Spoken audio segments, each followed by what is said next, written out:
It's time to do this. So it's a good way to start the day. Well, a good way to start the day, and the governor believes a good way to get Arizona education back on track. After a week of teacher walkouts, lawmakers come in with a budget promising raises and more funding for education. Teachers say it is not everything they wanted, but it is enough to send them back to the classroom. Good evening, I'm political editor Dennis Welch, and this is Politics Unplugged.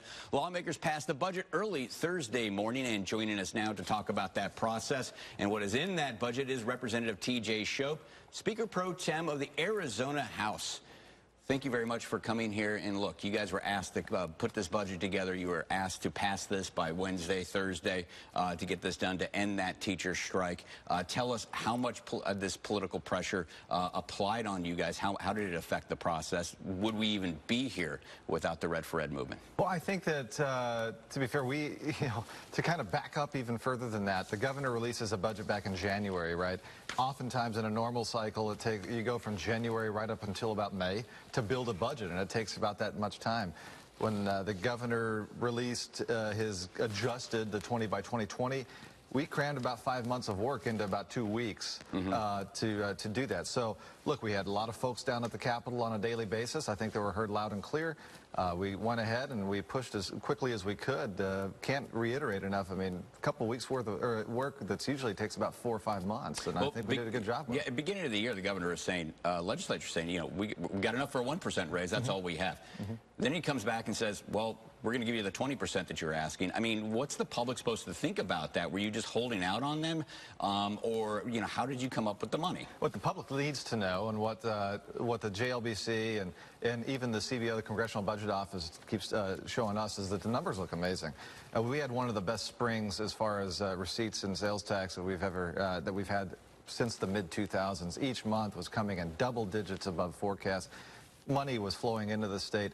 And how can anybody not believe it? It was feet of snow elsewhere, 80 degrees most of the wintertime. People were spending money. People are confident about the economy here in Arizona. Yeah, but it doesn't seem, though, you know, that proposal was rolled out before the actual strike. It seems like you guys almost ignored the strike, because they had more than just the demand for the teacher pay. They had 5 specific demands out there. They wanted a bigger boost in per pupil funding. They wanted that entire, you know, cuts that during the recession. They wanted that restored. You guys didn't give them anything they wanted other than the pay raise, again, that was rolled out before the strike. So, you know, it seems, why did you guys ignore the strike? So I think there's a couple ways that one could look at that. We did the pay raise. We did the $100 million in district additional assistance, which is going to go to a lot of the arguments of whether it was buildings or support staff and things like that. One could also say, what did the strike gain for the folks that they were striking for? Essentially, the same offer that was on the table before the strike started was enough to get folks to go back to work. So there's probably a couple different ways we could look at that. Yeah, but again, you know, there were other demands there. What was the thought about this? Was there talk about, is there a way to fully restore those recession-era cuts, or what was going on behind the scenes? Right, so the money that was put in, whether it was the teacher pay, the district additional assistance, and such, gets us to a point where we are very close to the high water mark. So people also need to know that 2008 was also the very high water mark, and that's the reason I probably believe that folks reference 2008 quite often. It gets us very close to that number, and it's something, a 20% raise for teachers, support staff being included with that district additional assistance. We get very, very close to all those demands. So it's, you know, a lot of talk, 20% raise by 2020. It's a nice bumper sticker. Is it going to happen? Because the way I read the budget bill, there's no guarantees, particularly, you know, after this year. There's no guarantees that that money is going to be there. The language is that it is the intention of the governor, is the intention of the legislature that this money go into salaries. But there's nothing to stop the school boards who will end up appropriating this money for using that on other areas. Right, and I think that that's one, and a great question. That's one thing that folks ought to know, is that the state government, we fund these things. And the school boards, the school districts allocate those dollars. Now, we have made intent language very clear where we want the money to go. Ultimately, it's going to be up to the school districts. We have provided enough to do the things that we said that we want to do. And hopefully the folks, for example, that we saw at the Capitol this past week will put that focus on their local school districts. And I know this. I'm a school district governing board member. And in my school district, we've given an average of 14% in raises over the last 5 years. That's where those decisions are made. And I'm hoping that those local school districts go ahead and do that. Now, I want to go back a little bit, if I may, to a year ago when the minority caucus decided that 4% was what they wanted to do. That was going to be a good thing. We proposed that 2% over a couple years, and we didn't put it into the base. At the time, we were told, well, since you didn't do that, it's just a stipend, not an actual pay raise. Now, we put these dollars into the base because that's what we were told was the right thing to do last year. Now, all of a sudden, that seems to at times be the wrong thing to do. Yeah, right? And for those people that don't understand or new to this whole thing, baseline funding it's protected money. Correct. There's got a lot more protections, and if you put that money in there, it's also the subject of inflation. Now, we have some sound from the governor talking about this very issue right now. Let's take a listen. And this is going to be the bill among the other bills of the budget that's going to codify the 20% teacher pay raise by 2020. This is the first step of this bill. $100 million for support staff and additional things inside our K-12 education system. Again, now, is this really codifying anything? Again, intent is a lot different than directing that this go to salaries. Talked to a lot of teachers, talked to a lot of administrators. Schools have been doing without money for 10 years. Right. There's a lot of needs out there. There are leaky roofs. There are, we've heard stories about textbooks that are 25, 30 years old. They need money to update their equipment and their staff. Is this really going to be codified into law? Well, it absolutely is. It's guaranteed, since it's in the baseline funding that you described just a moment ago. That should assure folks out there that that money is going to be not only in the base, it's going to be inflated at a percentage over the next 3 years and going forward. So it is constitutionally protected. That money will be there. And I would ask those folks, look, when I have a local school board meeting, I rarely have members from the public there, and I venture to guess that that's pretty typical among the 200 and so odd districts around the state. Folks need to pay attention to what's going on. These are folks that neighbors of theirs that they elect to make these decisions. Let's go and make sure that that money is getting to the places it's supposed to be in the way we intended. And we've also heard this, particularly from Democrats and some teachers saying this is a setup to blame the school districts. Again, competing interests out there. They may have to be using this money for other needs so that money doesn't all that money trickle down to teachers. They're saying, well, it's a defense setting up the districts to take the fall on this because they could say, like the governor could, and you could say, look, we gave you the money for these raises, but you didn't give it all to them, and the districts come back and say, look, we had a roof that was about to collapse. And look, I'm not being, this isn't hyperbole. We had schools in Glendale a couple of years ago that were actually shut down because they were structurally unsafe. Right. So I would say I'm not setting myself up to fail. As a governing board member, as well as a legislator, I'm not setting myself up to fail. I know, and I should know what's going on. And I would say, look, we've been able, my school district is well over 80% free and reduced lunch in a rural area. We have nothing but Apple iPads for our students. We don't even have textbooks in our school. We've been able to make these decisions, put the money in a place where we can go ahead and do things. I would hope that other school districts and charters, for that matter, because charters are also a part of this, would be able to make those kind of decisions for the best interest of their students as well. So why did it have to come to this? Why did it take 50,000 teachers marching down on the Capitol on the first day of the strike and then tens of thousands of more showing up day after day? Why did it take this? Because, these cuts were made during the recession, and for years, this money was not restored to K-12. However, the Republican Party that controls the legislature, your party, continued to give out big tax breaks for corporations and things like that. Why did it take so long? Right, I would say that there were a number of things, and I would also say that there has been a steady build-up to get to the point where we are at. Whether it was obviously during the downturn, payments stopped being made on the $301, things like that. We got to a point where we decided, look, there was a build-up to take care of that portion of it. So that was 1, 2, 3. There was a build-up to take care, the district additional assistance portion was something that was settled earlier on to settle another issue with the school business officers. So these things were building up. And I continue to tell folks it's always going to be many individual things that get us to the point we need to be in K-12 as far as funding. And I think that this was kind of a culmination of that. All right, and last question, kind of political question. How do you think this affects your party's elections come the fall? We've been hearing rumors that the Democrats could pick up one or if not both of the chambers. Right, so obviously elections are what they are. There is no doubt about it. There is a national type of wave building, although the congressional national average seems to be tightening over the last month or so to about 5 points. I'm very bullish on our opportunity to continue to be in leadership of both the House and Senate, and I look forward to making sure that we're working with Governor Ducey for another 4 years. All right, well, that's all the time we have for this segment, but thanks for stopping by, TJ Shope, Speaker Pro Tem over at the House. Well, school safety, also a big issue for the governor this year. What kind of funding was provided for that? Yeah, that's wrong. Okay.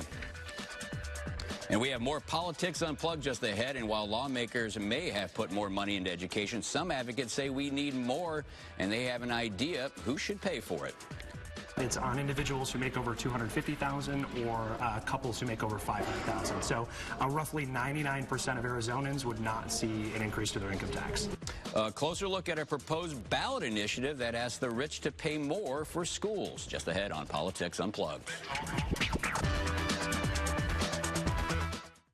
A long time ago, I was in an accident, and I dealt with insurance companies by myself. I was ping-ponged back and forth between people, not getting calls back, not getting responses, and it was a total nightmare. Don't call the insurance company. Call Lerner & Rowe. Call 977-1900. Hi, I'm Todd Sanders with the Greater Phoenix Chamber of Commerce. Economic development is critical to Arizona. We're uniting the Valley's top business leaders to help our economy. Make an investment in your business. Join the Chamber today. Looking for more than a car without the bulk of an SUV? The first ever Hyundai Kona is here. Looking for more technology? It'll appear right before your eyes. More than a charging station? How about being wired for wireless? And while every SUV comes with a warranty, we give you America's best, the all-new Hyundai Kona, the right size for any adventure. It's a great deal more than just a great deal. Right now, lease the all-new 2018 Hyundai Kona for just $199 a month. But only at your local Hyundai dealer. Traditional real estate has been the same for 100 years. It's due for disruption. OfferPad is a direct home buyer, and we believe it's the easiest way to sell your home. You can go to our website, you can give us the information about your home, and we'll get you a purchase offer within 24 hours. OfferPad gives homeowners the control, the certainty, and the freedom to move on their schedule. We're committed to giving homeowners the ultimate home selling experience. OfferPad. Request your free purchase offer today. Hey, I'm Dr. Chris with The Joint Chiropractic, and I'm here to talk about pain. You may think it'll go away on its own, but it doesn't. So what do you do then? You probably turn to drugs. These are for when the pain is severe, and these are to reverse the side effects of this one. When the pills don't help, perhaps you call your doctor. You put on hold and wait and wait. Answer the phone! Here's a better idea. Try The Joint Chiropractic. The Joint has hundreds of locations nationwide, and you can walk in without an appointment. And not just a typical workday, but evenings and weekends. Stop living with pain. Try The Joint Chiropractic.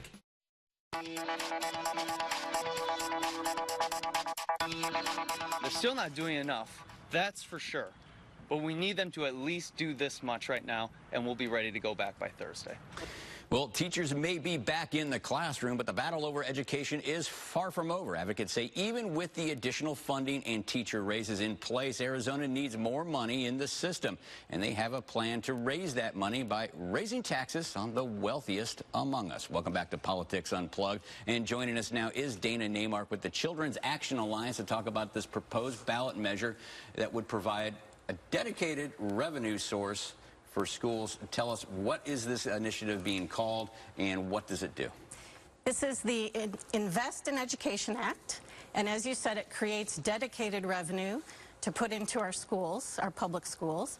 It will help keep great teachers in Arizona classrooms and give students the support they need. So now, my understanding is now this hits the wealthiest in Arizona, people making between $200,000 and over $1 million. Could you break that down? If you're somebody making $200,000 to $500,000 a year, what's going to happen to your taxes? Sure. And as well as that second bracket, that $1 million and above? So our solution to the disinvestment in our public schools is to ask those who can afford to pay more to pay more. And our tax code right now is upside down, so this proposal helps to rebalance it. Right now, the people who have the least actually pay the highest share of their income in taxes. So with this proposal, it's actually families earning $500,000 and above, and individuals earning $250,000 and above.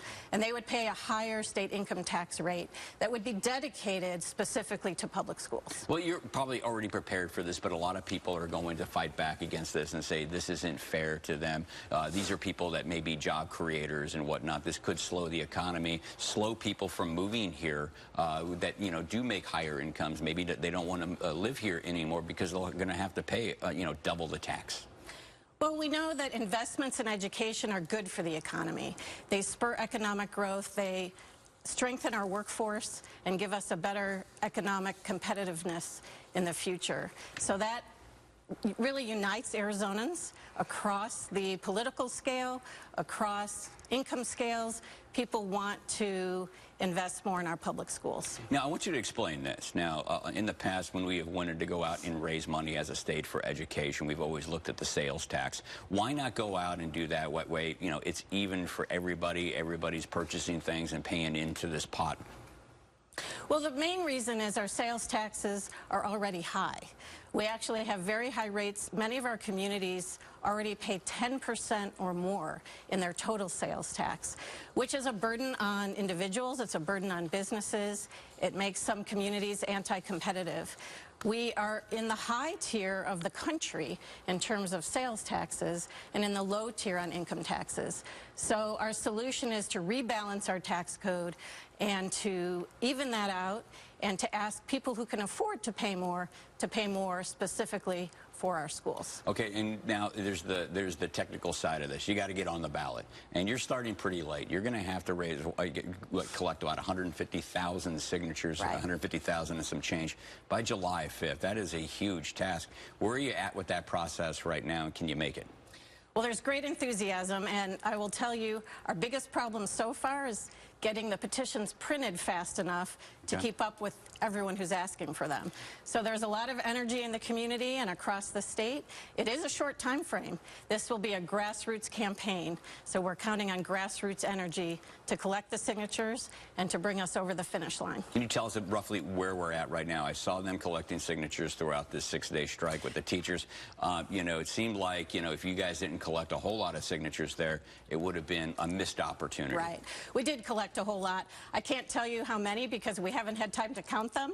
We've been so busy distributing the petitions and getting the signatures, so we'll be tracking that in the next weeks.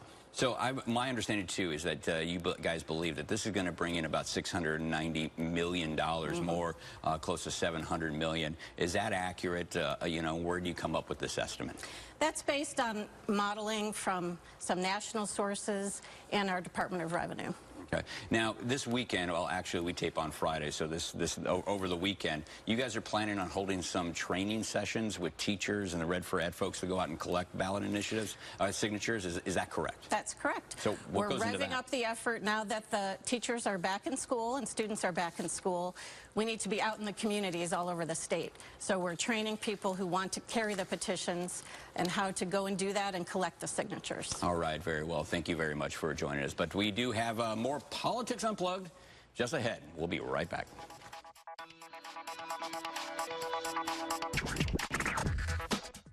Diamonds, the forever gift. The Jewelry Exchange has half-carat anniversary bands for $2.99, 1-carat 2-stone rings $9.90, 1.5-carat 3-stone rings $19.90, and 1-carat studs just $3.99. All guaranteed to appraise for double. The Jewelry Exchange, Phoenix. That was nice of your husband to get you a spa day. Early Mother's Day gift, I guess. I just wish you'd call Express Flooring. My flooring's so old and outdated. I mean, it's so easy.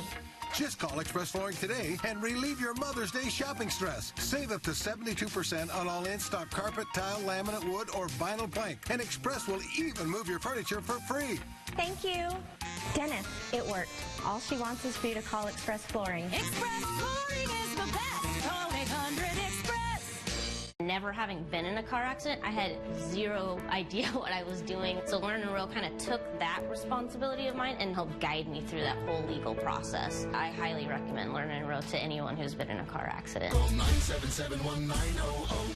Breakfast, teeth brushed, hair done, toys, preschool, work all day, making dinner, hide and seek, laundry, pajamas on. It's chaos all the time.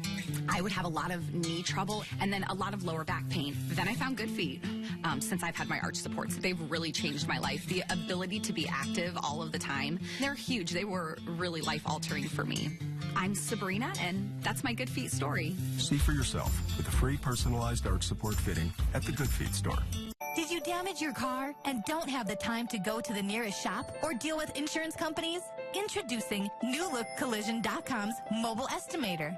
Get a free repair estimate from the comfort of your smartphone in 3 simple steps. 1. Download our free mobile estimator app and click the red estimator button.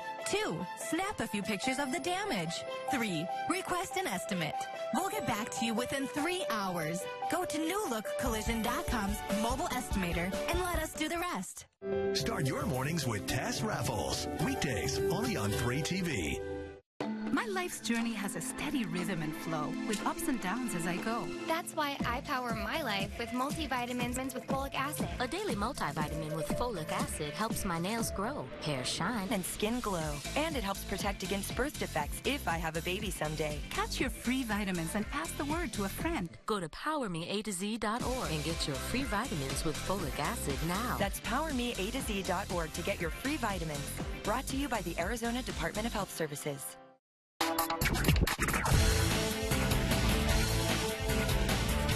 And welcome back to Politics Unplugged. It's now time to talk it out with our partners from First Strategic. And with us today is Marcus Dellartino and Barry Dill. And wow, historic week in Arizona politics down at the legislature. You know, this teacher strike, you know, thousands and thousands of teachers. We saw it end up with a 20%, or at least the promise of a 20% pay raise.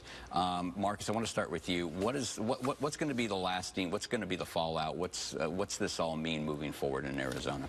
Well, you know, frankly, let's go back even farther. We were making history even before the teacher movement with Don Shooter being expelled from the House. So I think that's why there was a lot of tension this session and sort of a momentous legislative session.